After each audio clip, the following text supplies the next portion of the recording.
Assalamualaikum warahmatullahi wabarakatuh.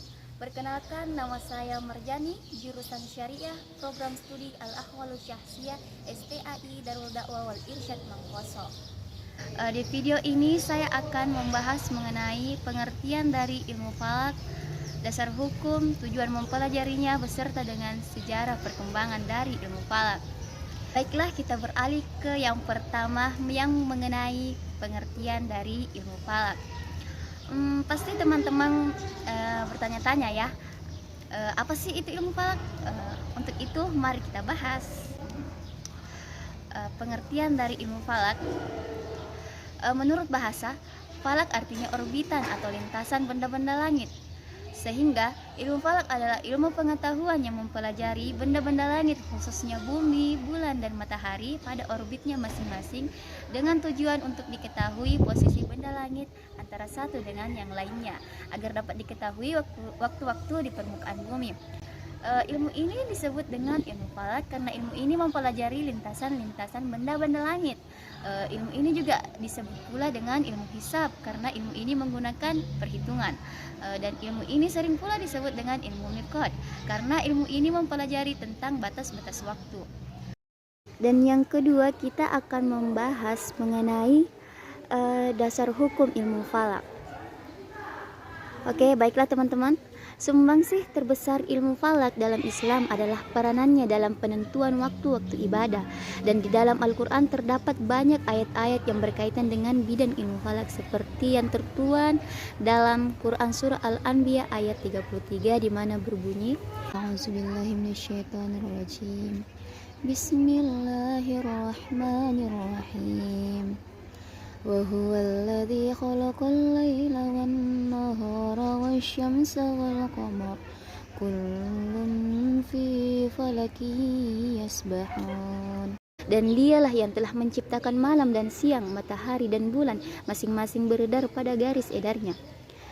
Dan di dalam Quran surah Yasin ayat 40 di mana berbunyi, Bismillahirrahmanirrahim. La syamsu yanbaghi laha an tudrikal qamara walal lailu sabiqun nahar wa kullun fi falakin yasbahun. Tidaklah mungkin bagi matahari mengejar bulan dan malam pun tidak dapat mendahului siang, masing-masing beredar pada garis edarnya. Dan hukum mempelajari ilmu falak itu ada yang wajib seperti menentukan waktu sholat dan arah kiblat, dan fardu kifayah seperti menentukan awal-awal bulan. Selanjutnya kita akan membahas mengenai tujuan mempelajari ilmu falak. Baiklah teman-teman, pasti ada yang bertanya-tanya kan, untuk apa sih kita mempelajari ilmu falak ini? Tujuannya apa? Oke, mari kita bahas. Deng deng deng. Tujuan mempelajari ilmu falak ini, dengan mempelajari ilmu falak kita dapat mengetahui kemana arah kiblat yang tepat, memastikan waktu sholat yang menjadi syarat sahnya sholat. Kita juga dapat melakukan ruqyatul hilal dan menghitung waktu terjadinya gerhana, baik gerhana matahari ataupun gerhana bulan, sehingga kita bisa mengetahui juga kapan sholat sunnah gerhana dilaksanakan. Dengan keadaan demikian, maka keberadaan ilmu falak ini sangat penting bagi umat muslim karena sangat terkait dengan sah atau tidaknya ibadah yang dilakukan. Dan dengan ilmu falak dapat menumbuhkan keyakinan seseorang dalam melakukan ibadah sehingga ibadahnya bisa lebih khusyuk. Dan yang terakhir kita akan membahas mengenai sejarah perkembangan ilmu falak. Ilmu falak itu merupakan ilmu yang sudah tua yang dikenal oleh manusia, bangsa-bangsa Mesir, Mesopotamia, Babilonia, dan Tiongkok.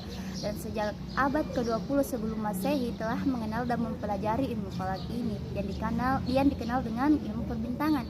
Dan menurut suatu riwayat, pembagian sepekan atau seminggu atas 7 hari adanya sejak lebih dari 5.000 tahun yang lalu. Kemudian hari-hari yang 7 itu untuk tidak mengelirukan, lalu diberinyalah nama-nama benda langit yang mereka telah kenal, yakni matahari untuk hari Ahad, bulan untuk hari Senin, Mars untuk hari Selasa, Merkurius untuk hari Rabu, Jupiter untuk hari Kamis, Venus untuk hari Jumat, dan Saturnus untuk hari Sabtu. Kemudian Sekitar abad ke-12 sebelum Masehi di negeri Tiongkok, ilmu falak telah banyak mengalami kemajuan-kemajuan. Mereka telah mampu menghitung kapan akan terjadinya gerhana serta menghitung peredaran bintang-bintang. Dan sekitar abad ke-4 sebelum Masehi di negeri Yunani yang sementara berada di zaman keemasannya ilmu pengetahuan, ilmu falak telah mendapat kedudukan yang sangat penting dan luas. Dan pada abad kedua Masehi, seorang ahli bintang di Iskandaria, Mesir, keturunan bangsa Yunani yang bernama Claudius Ptolemaeus telah berhasil menghimpun pengetahuan tentang bintang-bintang dalam suatu naskah yang disebut Tabril Majesty. Naskah ini kemudian tersebar ke seluruh dunia dan dijadikan dasar sebagai pedoman ilmu perbintangan selanjutnya. Kemudian sekitar tahun 325 Masehi, naskah itu telah disalin orang ke dalam bahasa Arab. Claudius Ptolemaeus ini selain ahli bintang juga ahli geografi yang dalam catatannya telah mencantumkan nama Jawa dan Tapanuli sebagai tempat yang telah dikenal pada waktu itu. Dia berpendapat bahwa bumi tidak bergerak dan bumi dikelilingi oleh falakanya bulan, matahari, dan planet-planet lainnya. Dan pada abad ke-8 Masehi, pada masa pemerintahan Khalifah Al-Mansur sekitar 754 sampai 775, Khalifah dari Bani Umayyah telah didirikan sekolah astronomi di kota Baghdad. Khalifah sendiri termasuk salah seorang ahli astronomi di bawah pemerintahan pengganti-penggantinya Harun al-Rashid dan Al-Ma'mun. Sekolah itu menghasilkan karya-karya penting, teori-teori kuno diperbaharui, beberapa kesalahan Ptolemeus diperbaiki. Hasil observasi yang dilakukan oleh sekolah di Baghdad telah dicatat dalam tabel yang diperiksa dengan teliti. Yahya bin Mansur dianggap sebagai orang yang penting dalam pekerjaan ini. Sekian pembahasan materi dari saya mengenai pengertian ilmu falak, dasar hukum, tujuan mempelajarinya beserta dengan sejarah perkembangan ilmu falak. Semoga apa yang telah saya bahas di video ini bisa bermanfaat kepada teman-teman yang sedang menonton video saya. Terima kasih. Sekian dan terima kasih. Wabillahi taufik wa da'wat wal irsyad. Wassalamualaikum warahmatullahi wabarakatuh. Dah.